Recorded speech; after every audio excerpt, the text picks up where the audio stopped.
नहीं है, बीजेपी पूरा हिंदू समाज नहीं है, आरएसएस पूरा हिंदू समाज नहीं है। आइए नाजरीन, देखते हैं इंडियन पार्लियामेंट में राहुल गांधी के हाथों नरेंद्र मोदी की धुलाई। आइए देखिए, आप भी वीडियो देखें और हम भी वीडियो देखते हैं, और चैनल को लाइक और सब्सक्राइब जरूर कीजिए। बाद में इस पर बात करेंगे। समाज नहीं है, बीजेपी पूरा हिंदू समाज नहीं है, आरएसएस पूरा हिंदू समाज नहीं है। आप हिंदू हो ही नहीं।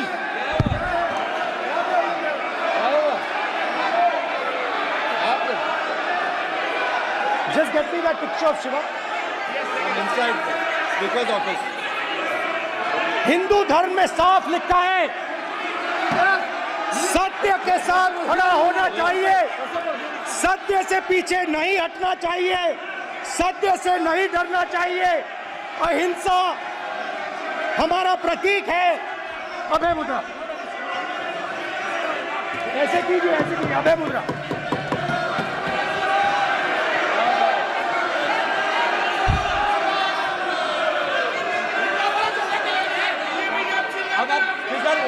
स्पीकर से कोई नहीं आएगा। Prime minister will not speak. Then prime minister will speak. This will happen here. Speaker If you are doing this, it will repeat again. भाई कोई नहीं आ रहा। माननीय ये आप बात समझिए, कोई नहीं बोल रहा। आप बात समझिए। ये इसलिए चिल्ला रहे हैं क्योंकि तीर जाके दिल में लगा है, दिल में जाके तीर लगा है, इसलिए ये चिल्ला रहे हैं। देखो चुप हो गए, देखिए स्पीकर साहब चुप हो गए सब।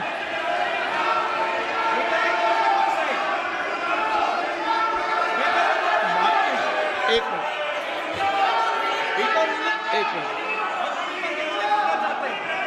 माननीय आप प्रतिपक्ष के नेता हैं, किसी की भावनाओं को ठेस नहीं पहुंचे। सर मुझे चर्चा बोलने में दीजिए। ध्यान रखना चाहिए।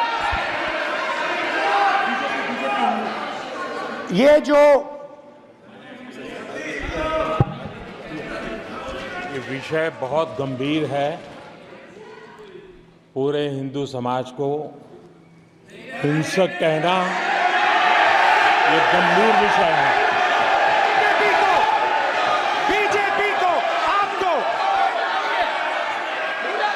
नहीं, नरेंद्र मोदी जी पूरा हिंदू समाज नहीं है, बीजेपी पूरा हिंदू समाज नहीं है, आरएसएस पूरा हिंदू समाज नहीं है। प्राइम मिनिस्टर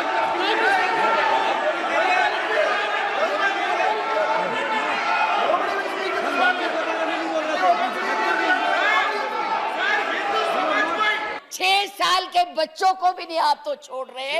आप क्या करेंगे? केवल एक कर्म है कि गोली से उड़ा दो जी, मार दो जी, खिला दो जी, यही आपकी एक हर बात के लिए पाकिस्तान, हर बात के लिए पाकिस्तान। क्यों भाई, क्या है वो? आपका कुछ लगता है? हाँ जरूर लाहौर में जरूर बिरयानी खाने गए थे, कांग्रेस नहीं खिलाती, बिना बुलाए गए थे। और आज बात करते हैं, किसकी बात करते हैं? मैं ये कहना चाहूंगी कि इस भारत को मत तोड़िए। बड़ी मुश्किल से पटेल नेहरू ने इकट्ठा किया है, आप तोड़ रहे हैं। आप नहीं कहते हैं, आप तोड़ रहे हैं, इसका विभाजन कर रहे हैं, लोगों को बांट रहे हैं। मैडम आप चेयर को एड्रेस करें, आपस में चर्चा ना करें। मैं उनको एड्रेस ही नहीं करती जी, मैं उनको समझती कुछ नहीं हूँ, वो है ही कुछ नहीं, जिनको बोलने की समझ नहीं है उनसे क्या बात करनी है। मैं तो ये कह रही हूँ कि इस देश को मत बांटिए, इस देश के टुकड़े मत कीजिए, नफरत मत फैलाइए। बहन जी चुप रहिए, अपनी बारी में बोल लेना जो बोलना होगा, अब चुप करके बैठी रहिए प्लीज। अब देश के टुकड़े मत कीजिए। आज जो हम इस स्थिति, आपका इसी सीए ने, आज जो आपका एक ही देश था, पाकिस्तान आपसे नाराज, चाइना आपको कुछ नहीं समझता, नेपाल भी आपसे खफा हो गया है, और एक बांग्लादेश था बांग्लादेश था जिसको भी आपने इस सीएए से नाराज कर दिया है। आज वो भी सोच रहे, उसके 4 मंत्रियों ने अपना प्रोग्राम कैंसिल किया। एक उसमें कि इस देश में ऐसी बातें हो रही है, इतना ज्यादा। आप कहते हैं कि यूरोपियन यूनियन को हक नहीं है बोलने का, प्रस्ताव लाने का, तो उनके एमपी क्यों ले आए थे? उनको कश्मीर क्यों ले गए थे? आपने खुद उनको इनवाइट किया है, आपने खुद इसको इंटरनेशनल बनाया है, आपने खुद इनको, दूसरे लोगों को इसके ऊपर दखल देने के लिए बुलाया है।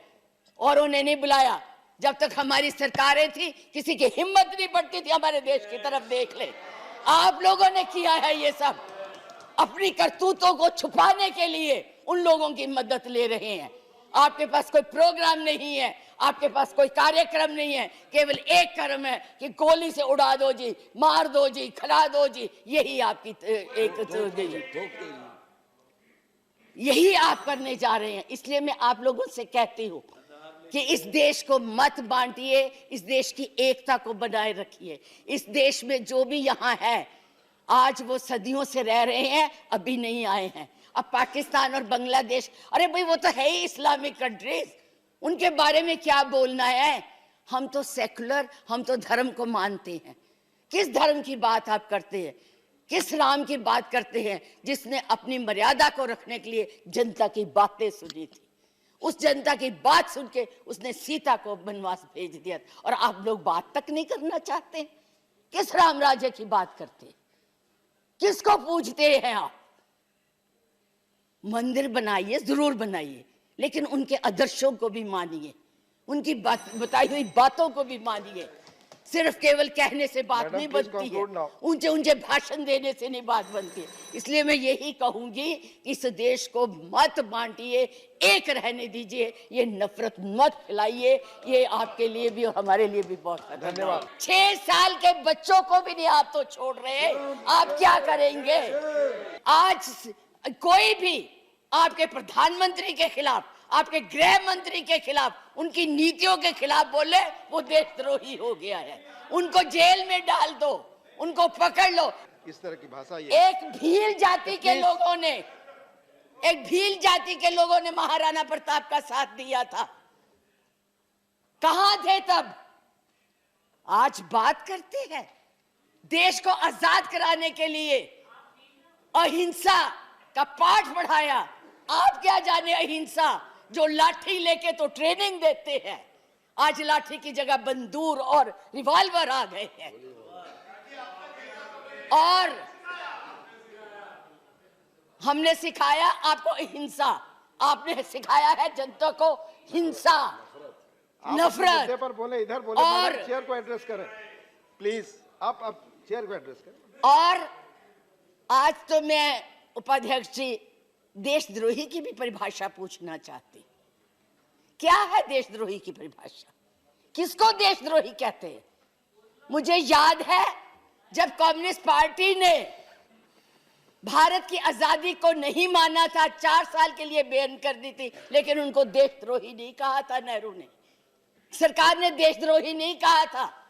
पंडित नेहरू के खिलाफ लोकसभा में वाजपेयी जी बोलते थे, उनको देशद्रोही नहीं कहा था। आज कोई भी आपके प्रधानमंत्री के खिलाफ, आपके गृह मंत्री के खिलाफ, उनकी नीतियों के खिलाफ बोले, वो देशद्रोही हो गया है। उनको जेल में डाल दो, उनको पकड़ लो। 6 साल के बच्चों को भी नहीं आप तो छोड़ रहे, आप क्या करेंगे?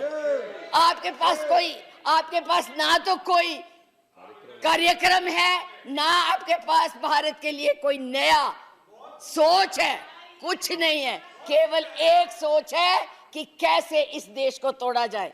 70 साल में उपाध्यक्ष जी हमने पाकिस्तान का इतना नाम नहीं लिया था जितना ये 6 सालों में ले रहे हैं। हमारी महानायिका ने पाकिस्तान के 2 हिस्से कर दिए थे, बांट दिया था, और ये आज पाकिस्तान के नाम से डरा रहे हैं, और वैसे कहते हम बहुत मजबूत है। भारत को तोड़ने की कोशिश की है, भारत को बांटने की कोशिश की है, और कुछ नहीं किया है। बस वही करो। आज आप लोग इस देश को इस तरह से बांटना चाहते हैं। कुछ नहीं है, ना महिलाओं के लिए है। आज पूरी महिलाएं जो है इस चिंता में हैं कि हमारा भविष्य ठीक है, हम सुरक्षित है, वहां उनको कुछ दिया नहीं जा रहा। और मैं ये कहना चाहूंगी कि मैं पूछना चाहती हूं, क्योंकि आप बहुत इतिहास के बखे हुए हैं, मोहम्मद गौरी को किसने बुलाया था? किसने कहा था दिल्ली में आंख बंद करने के लिए? कौन जयचंद था? कौन जयचंद था?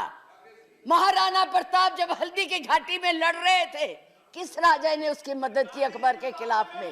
बैठ जाइए, बैठो, बैठिए, चुप करके बैठो। Nothing is going on. सुनो मैडम प्लीज, आप चेयर को एड्रेस करें मैडम प्लीज। माननीय उपाध्यक्ष जी, धन्यवाद। मैं ये राष्ट्रपति के अभिभाषण पर धन्यवाद प्रस्ताव के लिए खड़ी हुई हूँ, पर मुझे समझ नहीं आ रहा कि मैं धन्यवाद किस बात का करूं, कहां से शुरू करूं। मुझे लगता है आप अब चुप रहिए। मुझे लगता है बैठकर इंटरवेन न करें आप। मुझे लगता है कि एक कुशल गृहिणी अपना ट्रंक उसको पेंट करके अपनी पुरानी चीजें उसमें डाल देती है। यही सभी भाषण में है, कुछ नया नहीं है। वही उज्ज्वला है, वही दीनदयाल है, और वही पे जो है मिशन की बातें हो रही हैं। बेरोजगारी की कोई बात नहीं है, महंगाई की कोई बात नहीं है, क्योंकि इनको उसकी चिंता ही। मैडम, मैं बस ये कहना चाहती हूँ कि इस बीजेपी सरकार ने पिछले 10 सालों में इस देश के लिए क्या किया, उससे बड़ी तालिका बनेगी कि 10 साल में क्या क्या कर सकते थे पर किया नहीं। 2014 में जो किसान मोदी है तो मुमकिन है सोच के और अच्छे दिन के ख्वाब देख के बीजेपी को वोट दे रहा था, आज 10 साल बाद वो बोलता है कि मोदी है तो नामुमकिन है। शायद अभी वो किसान है भी नहीं। तो इसीलिए मैं बोलना चाहती हूँ कि समय बड़ा महत्वपूर्ण होता है अध्यक्ष महोदय, और बड़ा बलवान। बंगाली में हम एक बात बोलते हैं कि समय गेले साधन होबे ना। इसका मतलब यही है कि अगर समय चला गया तो साधना नहीं होगी, अगर भक्त रूठ गए तो आराधना नहीं होगी। और 3 से 303 से 240 के आंकड़े बोलते हैं कि इस बार जो आप चले गए तो दोबारा लौटने की संभावना नहीं होगी। तो यही बोल के मैं अपनी बात खत्म करती हूँ। Thank you. अरे उधर वाले, बता इसमें बुरा क्या है, हवा के 4 झोंके अगर इधर से भी गुजर जाए तो। नाउ कमिंग कि पश्चिम बंगाल में नफरत की रणनीति और धोखेबाजी की राजनीति नहीं चलेगी। अध्यक्ष महोदय, मैं उम्मीद करूंगी कि आज आप मुझे पूरा बोलने का मौका दें। सर, नीट के घोटाले से लेके जीएसटी के बोझ तक, एयरपोर्ट की छत टूट जाने से लेके रेल पटरी से छूट जाने तक, तृणमूल कांग्रेस के सदस्य, हर सांसद देश के हर गंभीर मुद्दे पर चर्चा करेंगे। बस यही आपको बोलना था।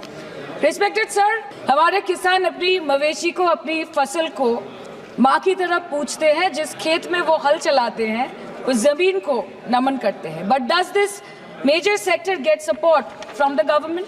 इसका जवाब अगर आप देश के किसान से पूछेंगे तो वो आपको यही बात बोलेंगे कि चाय से शुरू हुई थी सरकार और गाय पे अटक गई और विकास की मौसी 10 साल में रास्ते में भटक गई। सर, किसान खुद क्या खाएंगे? अपने परिवार के लोगों का खिलाएंगे? अपनी गाय, भैंस, भेड़, बकरी को क्या खिलाएंगे? सर, ऐसे ही वारदात होते हैं जहां गरीबी से जूझता हुआ एक किसान उसको अपनी गाय, भेड़, बकरी को बेचने में मजबूर करते हैं और अंत में जाके वो अपनी खुद की जान ले लेते हैं। सर, पिछले 10 सालों में 1,12,000 किसानों ने इस देश में आत्महत्या की। एनसीआरबी की एक रिपोर्ट के अनुसार 10 साल में हर दिन इस देश में एवरेज में 30 किसान हर दिन अपनी जान ले लेते हैं। सर, इस देश के लोगों का यही है किस्सा कि जिसको जिताया वो राजा की तरह जाएगा और जिन्होंने जिताया वो फकीर की तरह। सर, ये बहुत गौरक्षा की भी बातें करते हैं। पहले खाना ही नहीं मिला, फॉडर क्राइसिस, फिर मिल भी जाए तो इतना महंगा कि किसान खरीद ही नहीं पा रहा है, फॉडर इन्फ्लेशन, और सर खाना मिल भी जाए तो पशुओं की बीमारी। उससे मुकाबला करने के लिए इस सरकार ने क्या किया? ये बोलते हैं कि गाय हमारी माता है, पर माँ की रक्षा करना इन्हें नहीं आता है। अध्यक्ष महोदय, हम सब जानते हैं कि इस मिनिस्ट्री के अंतर्गत डेयरी भी आता है और भारत इस पूरी दुनिया में दूध के उत्पादन में नंबर 1 है।